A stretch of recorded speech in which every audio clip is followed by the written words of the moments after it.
Hi, welcome back again to our podcast, Dad's Planning Politics. Coming live to you from Kilcare. Hi, Freddie. It's a nice hot day today. Summer has arrived in Sydney. Yeah, I don't know about you. I'm not sure if it's nice to me. It's about 40 degrees or something like this, is it not? It's really hot. Yeah, it's a bit insane. We've been hiding inside all day, but that's all right. More time to talk about politics with you guys, so it's great. I think first we have to talk about the ceasefire with Hezbollah, with Lebanon and Israel. What do you have to say about that? Well, I think it's a positive step. I'm trying to choose my words carefully.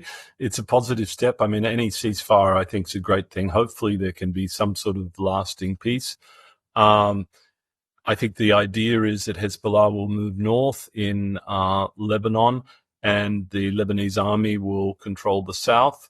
So that will give some security sense to Israel, the north of Israel. And so hopefully that can be a long-lasting scenario there. Clearly, Hezbollah was very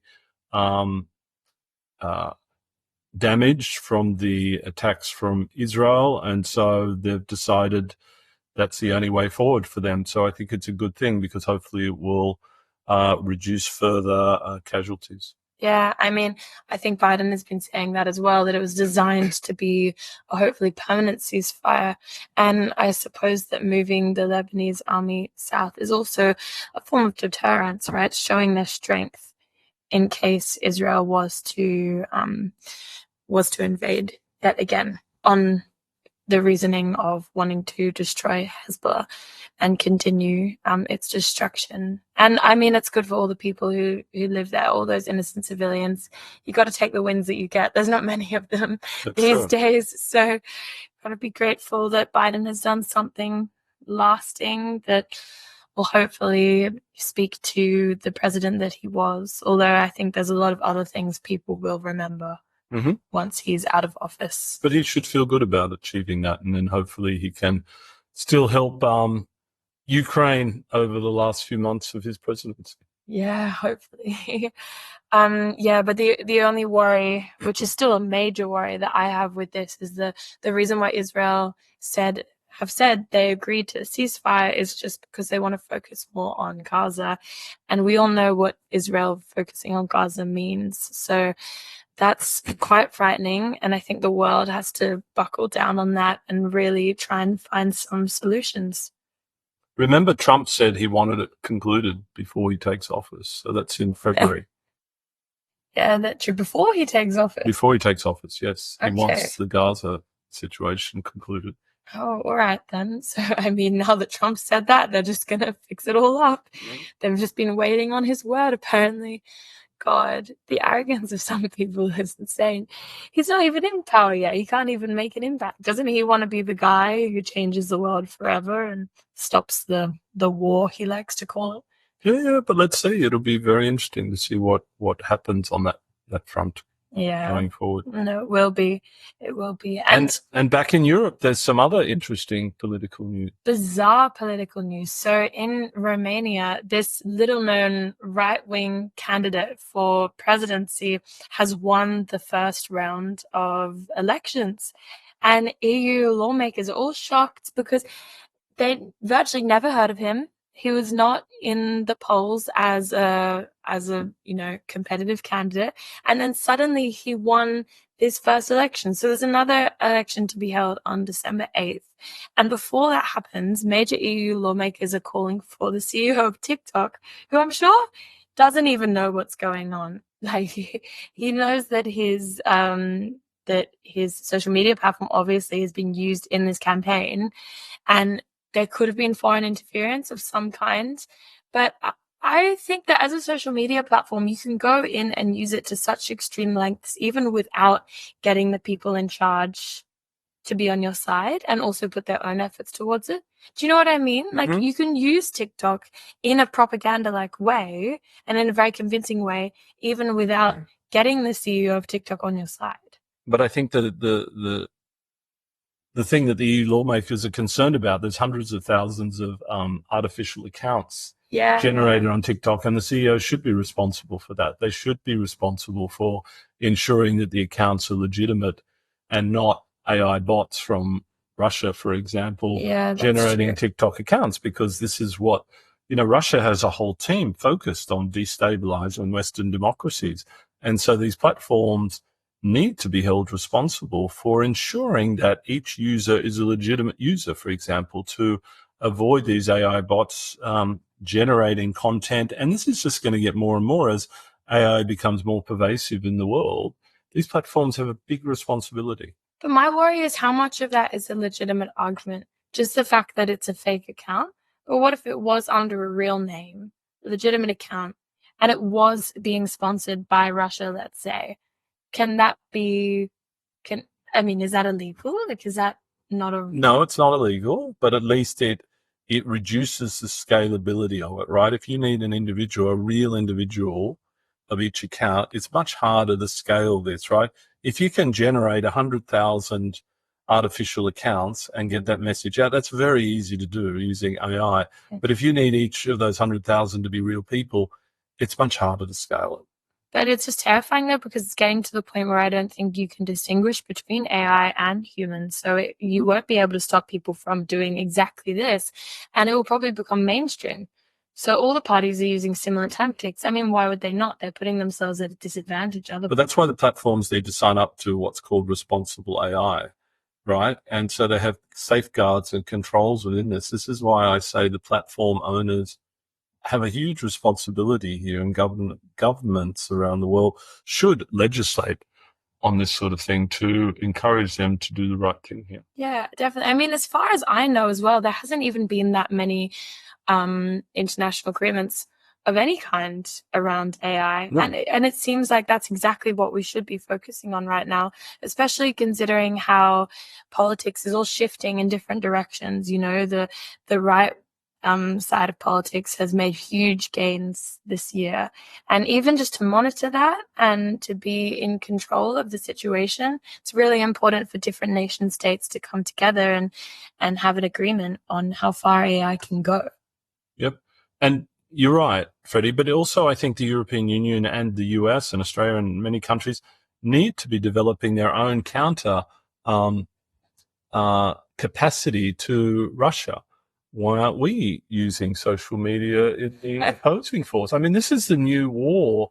This is not just about, missiles and guns anymore. It's about cyber warfare. And this is an example of cyber warfare, right? Influencing the outcome of elections. So we should get smart about that in terms of our own military and Western military and democracies. We need to get smart. I mean, would you say as well, though, it's much easier to convince people to not go for something and convince people that they have fear, that they should be scared of something, than for them to be open. So do you think it's much easier for right-wing groups to encourage extremism because the ideas that they're pushing for are about being scared and about being more selfish in your everyday life?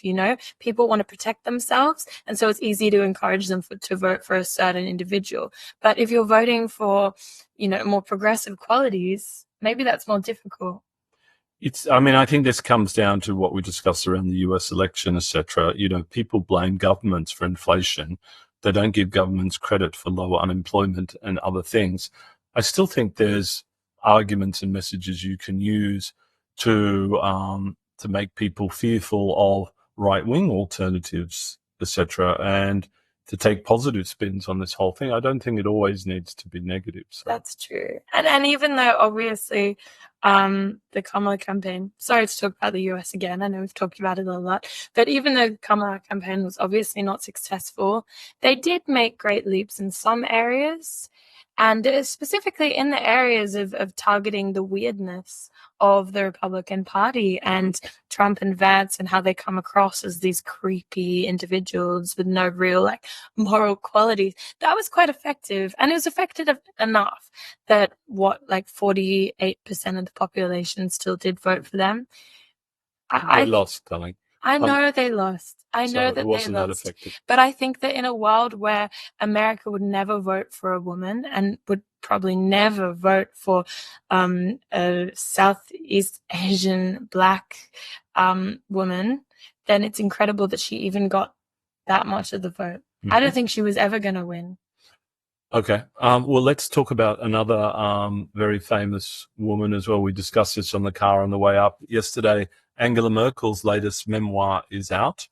And that was interesting hearing about that. Someone was asking her, does she have any regrets? And she said, no, I don't have any regrets. That's always her line. But that'll be an interesting memoir to read. We have to read that, Freddie. Yeah, definitely. And it's just, again, talking about the whole EU politics and the position of the US and of Russia in that area. Did you also hear about the Georgian Dream Party? The ramifications of that are still going on. The Russia-backed Dream Party is now in office in Georgia. Okay. So when you put that together with the influence Russia could have in Romania, if this guy does win the real election, that's two countries now aligned to Russia that in the past were much more supportive of the EU and membership in the EU. I mean, Romania, of course, is a member. Yeah, exactly. So it really shows a shift to the right through the whole of the eastern side of Europe. Yes, and it's going to be very interesting with the sort of hobbled leadership of Europe, apart from Keir Starmer. There's an election in Germany next year. Macron is incredibly weakened. It's as the president of France. Yeah. So that's going to be fascinating. So let's move closer to home, Freddie.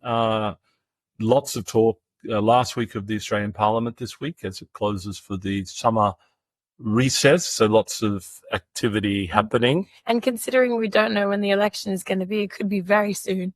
What is your guess? I'm thinking probably early March.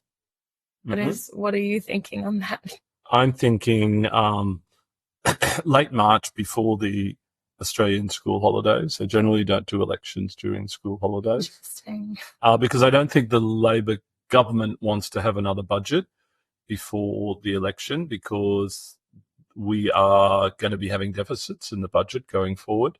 That's unavoidable, not through bad economic management, just because of the changes in circumstances of commodity prices, et cetera, and tax revenue. So that's going to be fascinating. We'll obviously talk a lot about the Australian election once that gets called. But the Labor government had a win this week because their housing reform package finally got supported by the Greens. After a lot of nitpicking, I would say, politicking. Yeah, well, the Greens have a habit of doing that, calling out bills and new propositions for the small things, for not going too far. That's what they do. They always want to go a little bit further, and so they stop really meaningful policies from getting put through. And then they finally realized in this case that they're really supporting Dutton. If they don't support it, yeah. Yeah. And the interesting thing, Max Chandler-Mather has done a good job for the Greens, but they did not do well in the Queensland elections, and I think the Greens are a little worried about the backlash of the society and community against them as well. Now, I think they've done a good job of representing the interests of renters, people who don't own their home, because, they're really suffering in this environment with increasing rents, etc., and inflation. Rent increases are a big part of inflation. And that's an important cohort for both the Labor Party and the coalition to think about. And the Greens have done a good job of addressing that. But I think it's good that they're supporting the housing reform, because that's all about making social housing, I think 10,000 or so new social houses, and the share to buy scheme. So the government will take some equity for first home buyers and people who need more assistance in that. I mean, really, everyone at this point needs more assistance in that area, right? I think at the point that we're at with cost of living and the difficulty people are having getting new houses and investments, and the way that the Australian economy is even structured, obviously it's balanced in the direction of the older generations. I mean, your generation who had the wealth to invest in houses when houses were a lot cheaper, and then has slowly built that up. So anyone trying to enter the market right now, it's impossible for them. So yeah, no, this is an amazing policy being put through just before Parliament closes. And it's important for the Labor government to get some runs on the board before they close for the election, right? So they can say that. I mean, generally, I think they've done a good job. If you think about, we don't have sanctions or tariffs from China anymore. That's worth something like $21 billion to the economy every year. It's very significant. They've stabilized our relationships with all the Pacific Islands and that area, and China's not making as many inroads there. There's been some good labor market reform. Unemployment is very low. There's a lot of positive things. There definitely are a lot of positive things. And even just what you were saying about the Pacific Islands, I did a bit of study on this a year or so ago, and it was as soon as they got into power, there had been nothing done for the Pacific Islands for the past 20 years or something like this. They'd just been ignored because they were such a big problem and the danger of China was looming over them at all times that I think the coalition decided to just ignore it and move on with everything else that was on their plate. But as soon as Penny Wong was in, she was every few days going off to a new place and developing relationships and really spending time with them and asking what they needed. And I think that had an incredible impact. And she gained a lot of respect, I think, from China, which is what led to potentially to a decrease of tariffs, right? Because she showed them that Australia wasn't to be messed with. You couldn't ignore them on that front. Yeah, and she did it in a hardworking, respectful way and not using gaff, like the former government did. But the election is going to be super interesting because, as I said to you, if Peter Dutton says to the Australian people, do you feel better off now than you did 4 years ago? How will people answer to that? It's the same question Trump asked in the US. Yeah. And so I do think it's going to be very close, and Dutton could well win the election because, I don't want to predict elections anymore after my bad form recently. Yeah, no, maybe you should stay clear of that.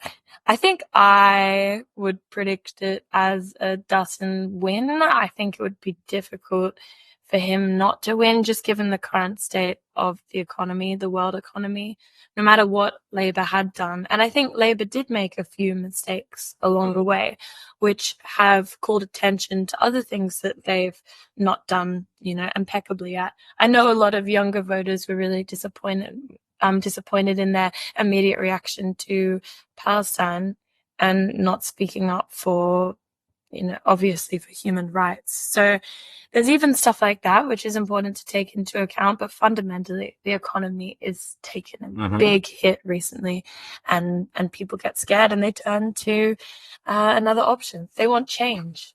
I know, but they don't want to. It depends. Some people say they want change, but also they don't want a lot of change. I mean, anyone in Australia in recent history, any party who tries to do any sort of radical change doesn't win government. Bill Shorten just retired from politics. I think he's going to be Vice Chancellor of Canberra University, right? I think his next role. Yeah, I know. And, he put a whole ambitious change program together, tax reform, etc., and was easily beaten by Morrison. Remember Scott Morrison, those fun days? Yeah. And, it's interesting to me because Allegra Spender, who's the independent or Teal member for Wentworth just has been working hard over the last 18 months on a tax reform package and looking at all the issues for the economy. What should we do with negative gearing? What should we do with the reduced capital gains tax on properties after 1 year? Because at the moment, our tax system really supports older Australians, but not younger Australians in this scenario. But, the whole thing of negative gearing is such a toxic electoral issue that neither of the major parties want to touch it. But, I think her proposal is really interesting. And if you get a chance, have a look at it. It talks about having a tax reform commission. So a group of experts who sort of sit above the parties and get bipartisan support to strategize on this stuff long term. Okay, which I think would be really good because this is in the interest of the economy to do this sort of thing. So when you say people want change and reform, I think Australians are inherently conservative, and I think they want a little bit of change and a little bit of reform, but not too much. Yeah, no, that's true. I think I just mean it in the sense of when things are going bad for everyone, they look at the government and they blame the government, that age-old thing. So then obviously they would want to try out a different government just for that level of change, not for the level of change where we're getting rid of negative gearing or anything that insane. Don't worry about that. But I just think it's funny when you look at Allegra Spender and the amount of research she's done into her proposal, the amount of talking to people in grassroots organizations that she has met with. And then you put it in comparison to the recent blunder of the Labour Party, the social media ban, and just the different approaches these two entities, I suppose, have taken to both incredibly important policies in their own right. It's just quite fascinating to look at from that perspective. What do you think about that? Oh, look, I agree. I think she's done an incredible job over 18 months. And often in mainstream politics, we get thought bubbles, etc., and policies without a lot of detail. And I think you'll see that with the social media ban over coming months and years. People will be shocked that the detail has not been done. And I think it will become quite a mess going forward. But speaking on that, I was reading this fantastic Annabelle Crabb article, which also is excellent to check out. It was again just talking about the insanity of this social media ban and comparing it to the 30 minutes you should wait before you go in the pool after Christmas lunch. The age-old saying, kids, like, don't get in the pool for 30 minutes, something will happen to you. That, like, it's similar to putting in a law of that nature, which is just insane because you have no power to control what people do in their own private lives. And this is, again, it could even be called the government invading into your private lives and taking away your freedoms of choice. That's true. And I think it was an interesting coalition of people who were against it. Some Greens, some independent MPs, some right-wing Liberal Party MPs, and some Labor MPs. Very different reasons. All for different reasons, but it's very interesting, that whole thing going forward. So social is a big topic, not only in Australia, but in Romania right now with TikTok, etc. And I think it will increasingly, it's part of the narrative of any election today, and the role of technology and the role of AI and social. It's something we all have to come to terms with, and electoral commissions or their equivalents around the world definitely need to come to terms with that. And even the fact that there are massive voting populations aging into being able to vote. Like my age, for example, people a few years younger than me, we've grown up using phones, using social media. So we all have unique perspectives on that situation and are easily influenced by social media. So that is going to play an ever-growing part in elections going into the future.